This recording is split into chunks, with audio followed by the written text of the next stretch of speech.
My name is Ben Tyler. People always said I was a bit different. Not stupid, just slow. I didn't talk fast. I didn't understand everything the first time. But I had one thing, a good heart. This is my story. I hope it shows you that even a quiet person with a simple mind can live a full and beautiful life. I was born in a small town called Maple Ridge, where people grow apples and talk slow like the river. My legs were not strong when I was a boy. I had to wear big metal braces that made me walk funny. Other kids laughed at me. Ben walks like a robot, they shouted. Some even threw small stones. I didn't know why they were mean. But one person never laughed. Her name was Lily May. She had golden hair and kind eyes. She sat beside me on the school bus when no one else would. You walk different, but that's okay, she said. I like different. From that day, Lily became my best friend. I didn't say it out loud, but I loved her more than the sun loves the sky. One day, some boys chased me after school. They threw rocks and called me names. Run, robots, run! They yelled. My legs felt heavy, my braces clanked with every step. Then I heard Lily's voice from far away. Run, Ben, run as fast as you can. So I ran. Something amazing happened. My braces broke. They snapped and fell off like bird cages opening. Suddenly, I was fast, so fast, I felt like I had wings. I ran away from those boys. I ran past the road. I ran past the river. And from that day on, I never stopped running. I ran to school. I ran to the store. I even ran just to think. Running made me feel free. My mama always told me, Ben, you don't have to be clever to be kind. Kind people go further in life than smart ones. She worked 2 jobs to take care of me. She packs my lunch every day and hid a little note inside. The note said things like, keep going, I believe in you, or smile today. Even if I didn't do well in school, I tried to be kind to everyone.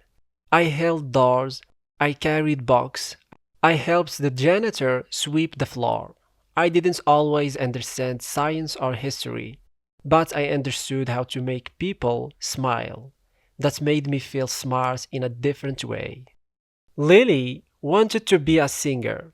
She had a notebook full of songs and a guitar with one broken string. Someday I will sing on a big stage, she told me under our favorite tree. You will be in the front row, clapping for me. I will clap louder than anyone, I said. Her life wasn't easy. Her dad drank too much. Her mom had left years ago. Sometimes she cried in secret. I didn't know how to help, so I just sat next to her and gave her half of my peanut butter sandwich. Sometimes love means being there, even without words. After high school, I didn't know what to do. I didn't get into college, but one day, a man in a uniform came to our town. He said the army would teach us new things, so I joined. At the training camp, I didn't speak much, but I followed every rule. I folded my blankets the best I could. I cleaned my boots until they shined. One officer said, this guy might be quiet, but he is one of the best we have got. I met a boy named Leo. He talked fast and smiled even faster.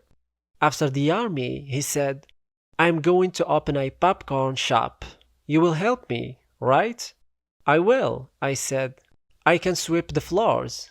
You will be more than a sweeper. We will be partners.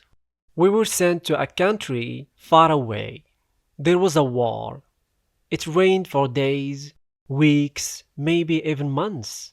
Rain in our boots, rain in our bags, rain in our hearts. Then one night, we were walking quietly. There was a loud explosion. Boom! Leo fell. I picked him up and carried him through the mud. He didn't make it. That night, I looked up at the stars and cried. He just wanted to sell popcorn. When I came home, I opened a small popcorn stand on Main Street, Leo's Popcorn Corner.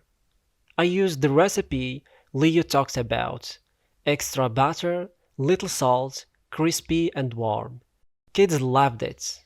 People came from other towns to try it. Every Sunday, I gave out free popcorn to children with no lunch money.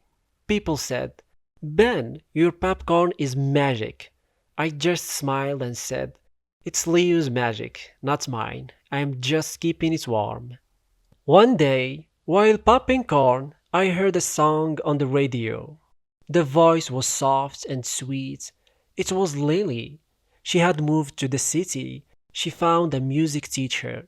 She worked at cafes until someone gave her a chance. I sent her a letter with a drawing of our tree and the words, "Still clapping." She called me. "You remembered our tree?" I never forgot. She came home for a few days. Her hair was longer now, and she wore shiny earrings. "You look like music," I said. "And you smell like popcorn," she said, laughing. After she left again, I felt sad, so I ran. I ran from one town to another. People started to notice. They asked me, "Why are you running?" I said, "I just felt like running." Some ran with me, some took pictures. One lady wrote a blog called "The Man with a Simple Heart," but I didn't care about the attention. I ran because it helped my heart speak when my mouth couldn't. One day, I got a letter from Lily. "Ben, I need you. Please come to Riverstone." I packed my best shirt and took the early bus. She opened the door. She smiled, but looked tired. "I'm sick, Ben," she said. My heart cracked. I didn't ask many questions. I just stayed. I cooked soup. I sang her songs. I brushed her hair. I sat by her bed. One afternoon, she said, "I have something to tell you." She opened the bedroom door. A little boy stood there. "This is Jamie. He is your son." Jamie had Lily's smile and my quiet eyes. He was 5. He loved trains and stories about superheroes. "Are you really my dad?" he asks. "I sure am." I didn't know how to be a father. I had never done it before. But I read him stories every night. I taught him how to fold blankets. We watched birds and counted stars. When Lily got too weak to walk, Jamie and I pushed her in a chair around the garden. She smiled more than she cried. One day, she whispered, "You will be a great father." Then she closed her eyes. Now, Jamie goes to school every morning, and I sit on a bench by the bus stop with a box of chocolates. Sometimes, people sit next to me. I tell them stories about popcorn, running, Leo, Lily, and Jamie. Some people smile, some cry, some just listen. I don't know big words. I can't fix computers, but I can tell a story, and sometimes that's enough. People once called me slow. They said I wouldn't do much in life. But I helped a friend's dream come true. I raised a kind boy. I laughed deeply and stayed true. I ran when I needed to think. I stayed quiet when words weren't needed. And I sat beside people who felt alone. And I have learned something simple. You don't need a big brain to live a big life. You just need a simple heart.